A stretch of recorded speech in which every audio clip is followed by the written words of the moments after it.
Welcome to Liesel's Artistic Studio. If you are wanting some pretty but easy flowers to paint, you have come to the right place, because today I'm going to show you how to paint 5 fun but simple spring and Easter flowers. These flowers can be used in so many different ways, not to mention different colors. For example, in this Easter painting, I've used some of these same exact flowers and just added a little bunny. I also intend to make some greeting cards and thank you cards using these too. The uses and colors are endless once you know how to paint them. So no more waiting, let's get started.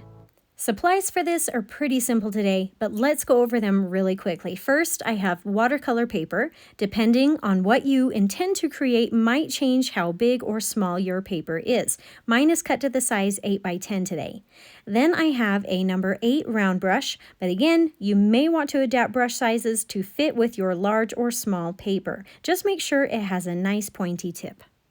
Then I have a clean glass of water, a paper towel, and watercolor paints. I'm using mostly a variety of pinks and purples today, but I also have a couple of yellows and a green. To save time, I'm not going to go over the paint names right now, and of course, you can pick any colors you'd like, but if you're interested in the colors I'm using, you can find all the paint names and brands along with the details for the rest of the supplies by clicking on the description of this video.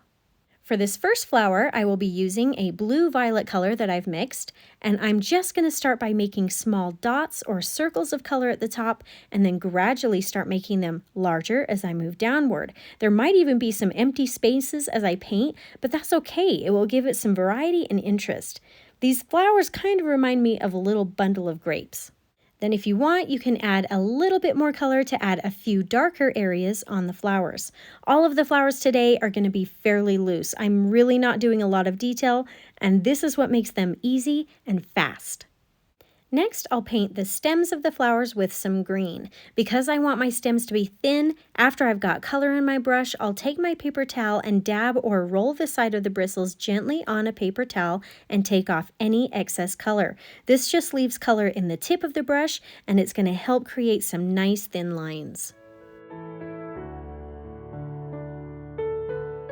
For this next flower, I'll take some purple paint and start forming the petals one at a time. I'll start with the tip of the brush at the center of the flower with it barely touching the paper. Then I'll start pulling the brush slowly downward. And as I do this, I'm also pressing down harder on my brush to make the petal thicker at the bottom.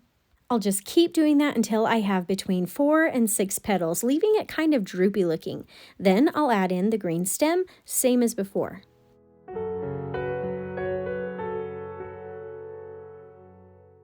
Now I'll add a semicircle of yellow at the top of the petals for the center part of the flower. For this next little flower, I'm actually going to paint the stem first. Then I'll take some yellow and start painting on little flowers at the top and along each side. I'm only using 2 strokes of the brush to make these, and if it helps to think in terms of shapes, these kind of look like little hearts. I'm also going to try to make them slightly bigger in size as I near the bottom. Then after the little flowers are on, take a little bit of green and add little tiny stems to connect each flower to the main stem. You'll notice that because my flowers are still a little wet, the green will blend into the flower just a little bit. I like how this looks, but if you don't, then just wait until your flowers are completely dry before you do this step.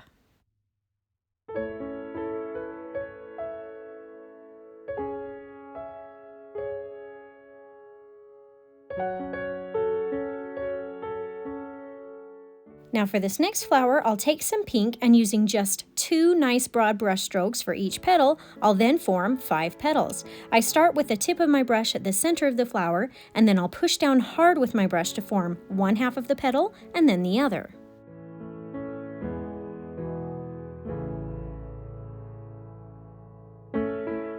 When the main part of the flower is done, and while it is still wet, a fun addition to add to this flower is to take some light yellow and dab it into the center of the flower. Then if you need to, help spread it around just a little bit onto the petals, and then you can add some dark yellow right into the center of that.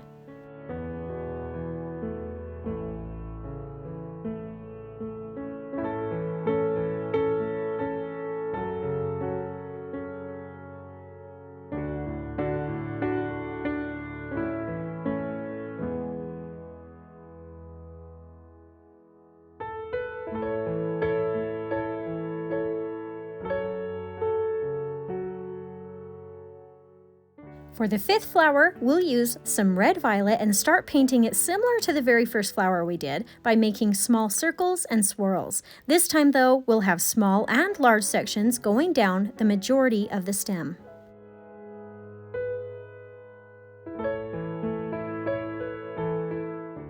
Then when you're ready to add the stem, take some green and add it to just a few spots in between some of the patches of the flowers. If the flowers are still wet, it will probably blend in a little bit, but again, I like that look. You may have noticed that I haven't painted any leaves or greenery to this painting yet, but it is coming. That will be one of the last things that I add because I'm really trying to focus on keeping the flowers nice and close together. Sometimes I find that when I paint the leaves as I go, it can sometimes prevent the next flower to be as close as I want. So I'll save the leaves for the very last so I can see exactly where my empty spaces are and where they can fill and fit in. If some of the information today has been fun and helpful, give this video a thumbs up and please consider subscribing so you don't miss out on future tutorials.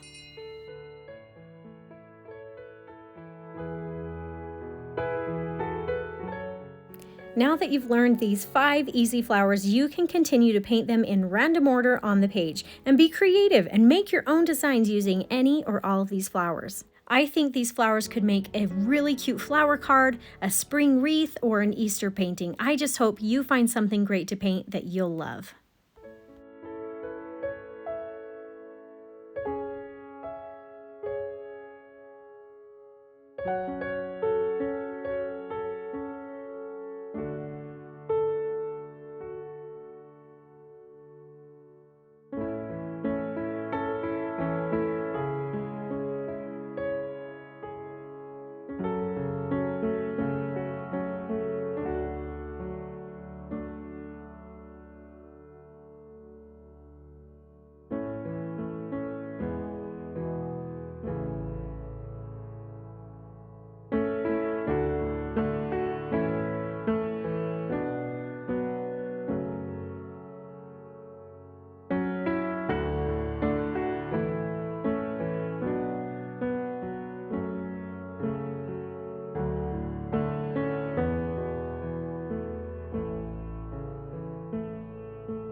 Now that all my flowers have been painted, it's time to throw in some of the greenery. I'm mostly looking for empty spaces that I can fill in with these. I'm also trying to paint a couple of different styles as well as different sizes, but try to have the same type of leaf on the matching flowers.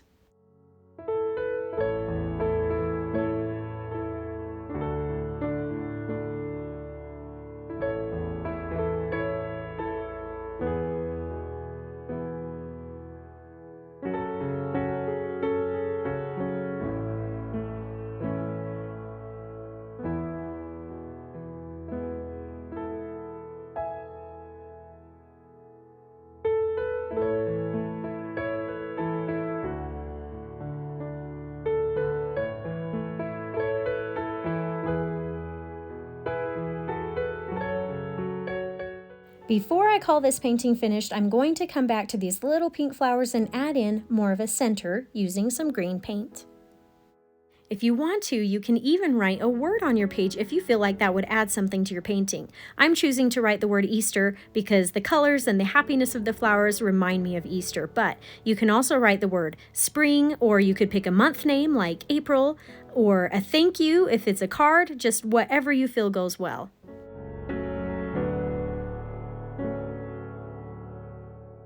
And here is your fun and pretty painting using just 5 simple flowers. Thanks for joining me today. I hope you had some fun and maybe even learned something new. If you enjoyed this tutorial, please consider subscribing to my channel so I can continue to help you discover your artistic side.